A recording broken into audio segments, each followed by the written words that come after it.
ये पैगाम है भारत के हर कंटेंट क्रिएटर के नाम। जय भीम जय भीम, बड़ा सीधा हंसी, जय भीम जय भीम। जय Bhim app available on the play store and Apple app store now.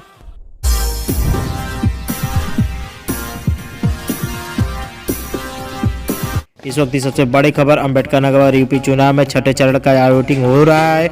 इसके लिए राजनीतिक तैयारियां पूरी कर दी जा रही हैं। तमाम दल का दाव कर रहे हैं। यहीं पे हम सबसे बड़ी खबर बता दे रहे हैं। अंबेडकर नगर का तो समाज पार्टी के विरोधी डॉक्टर राम मनोहर लोहिया के जन स्थलीय अंबेडकर नगर में मतदाताओं की चुप्पी ने प्रत्याशी की परेशानी पर निशाना साध लिया। जानकर जिले में सभी सीटों पर त्रिकोणीय लड़ाई चल रहे हैं। वहीं पे हम बात कर लेते हैं बीएसपी का, तो बीएसपी मजबूत हर जगह दिखाई दे रही है। राम मनोहर लोहिया और यहीं पर ज्यों का त्यों चुनाव नजदीकी आ रहा है। प्रत्याशी के बेचैनी बढ़ जा रही है। अब की बार भारतीय जनता पार्टी और बसपा को अपनी अपनी सीट बचाने की चुनौती। वह समाजवादी पार्टी चुनाव मैदान में मजबूत से खड़े दिल से हो रहे हैं। अंबेडकर नगर 5 विधानसभा सीट पर समीकरण इस बार बदला नजर आ रहा है।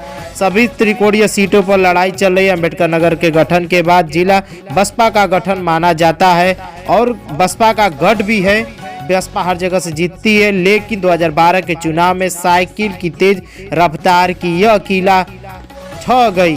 5 सीटों पर सपा थी। 2017 विधानसभा में बसपा का हाथी पर फिर खड़ा हुआ और भाजपा की लहर के बाद पार्टी ने 3 सीटों पर जीत हासिल कर पाई। इस बार विधानसभा सीट पर सपा, भाजपा और बसपा के बीच लड़ाई चल रही है। मतदान के माने जाने वाले लड़ाई रोचक दिखाई दे रही है। यहीं पर हम बात कर लेते हैं बीएसपी का, तो बीएसपी इस समय बहुत तगड़ी है। 2022 में जिले की राजनीति पर दल बदलुओं की छाया दिख रही है। नीली टोपी का अगुआ रहे नेताओं के सपा जाने का राजनीति सियासी बदलाव दिख रहे हैं। और वहीं पर हम बात कर लेते हैं सपा का, तो सपा कमजोर है। 2017 का चुनाव बसपा से लड़कर दावर नेता राम अचल राजभर, लालजी वर्मा, त्रिभुवन दत्ता और पूर्व सांसद राकेश पांडे का बसपा छोड़ सपा में आ चुके हैं। इन नेताओं के आने जाने से बसपा को जहां का नुकसान होता दिख रहा है, वहीं सपा इससे मजबूत मिलती दिख रही है। दूसरी तरह 2017 में जिस तरह से भाजपा की लहर थी, उसी तरह सपा की चल रही है, पर सपा जीतेगी नहीं क्योंकि बसपा का गढ़ माना जाता है अंबेडकर नगर में। तो हम सबसे बड़ी खबर हम बता दे रहे हैं चुनाव को लेकर। अकबरपुर सीट बसपा का गढ़ माना जाता है। इस सीट पर पिछले 6 चुनावों को बसपा ने 5 बार बाजी मारी है। बसपा ने राम अचल राजभर पर 5 बार विधायक रहे, लेकिन इस बार वह सपा से चुनाव लड़ रहे हैं क्योंकि राम अचल राजभर। वहीं पर बात करते हैं बसपा ने, तो फिर पिछली बार भाजपा के चुनाव लड़े, चंद्र प्रकाश शर्मा को अपना उम्मीदवार बनाया, जबकि भाजपा ने बसपा छोड़कर आए पूर्व मंत्री धर्मराज निषाद को अपना उम्मीदवार बना चुका है।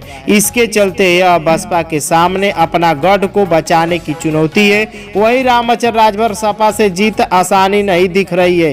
ये सीट त्रिकोणीय लड़ाई में चल रही है। जलालपुर विधानसभा सीट सबसे ज्यादा मतदान दलित और पिछड़ा वर्ग के साथ है, लेकिन इस सीट पर ये 9 बार ठाकुर तो 4 बार ब्राह्मण प्रत्याशी जीत दर्ज की है। वहीं पे हम बात कर लेते हैं 2017 की, तो विधानसभा चुनाव में बसपा ने इस सीट पर कब्जा कर लिया था। 2017 में हुए उपचुनाव को सपा ने, लेकिन इस बार समीकरण बदला सा दिखाई दे रहा है। सपा के बसपा आए सांसद राकेश पांडे को बसपा ने भाजपा आए राजेश सिंह पर दाव लगा दिया गया है। वहीं पे हम बात कर लेते हैं दूसरी तरफ का, तो भाजपा में सपा छोड़कर आए वर्तमान विधायक सुभाष राय चुनाव लड़ रहे हैं। सपा के राकेश पांडे ब्राह्मण यादव, मुस्लिम राजभर और अन्य जातियों सहारे या चुनाव से जीतने का प्रयास कर रहे हैं। तो बसपा के राजेश बसपा के कोर वोट सजातीय वोट के सहारे अपने पिता के वर्चस्व को बनाए रखना चाहते हैं। वहीं दूसरी तरफ सुभाष राय को अपनी जीत के लिए अलालपुर विधानसभा सुरक्षित सीट पर 2017 में भाजपा की अनीता कमल से चुनाव लड़ी जीती थी। वहीं पे हम बात कर लेते हैं भाजपा की, तो सपा चुनाव भाजपा के सांसद त्रिभुवन दत्ता को चुनाव लड़ाया गया था। भाजपा ने नया चेहरा केडी गौतम को अपना उम्मीदवार बना दिया गया है। वहीं भाजपा ने विधायक अमील कमल का टिकट काट उनके दूसरे पूर्व विधायक त्रिकोणीय राम को मौका देकर पुराने समीकरण सुधारने का बराकर रखने की कोशिश कर रहे हैं। तो हम बात बता दे रहे हैं, ठांडा की पहचानपुरी में नगर रूप से होते हुए ये सीट मुस्लिम बाहुबली सीट मानी जाती है। 2017 में भाजपा की संजू देवी ने चुनाव जीती थी। वहीं पे हम बात कर लेते हैं, इस बार सपा के ने उलट पलट कर देखते हुए मंत्री राममूर्ति वर्मा को चुनाव लड़ाया गया। वहीं बसपा ने किछौरा नगर पंचायत के अध्यक्ष शबान खातून को लड़ाया गया है। तो भाजपा ने इस बार संजू देवी का टिकट काट पूर्व विधायक जिला अध्यक्ष कपिल देव वर्मा को पार्टी उम्मीदवार बनाया है। इस सीट पर मुकाबला लड़ रहे हैं। कटेरी सीट से 2017 में बसपा के लालजी वर्मा चुनाव जीत रहे हैं, लेकिन इस बार समीकरण बदला हुआ दिखाई पड़ रहा है।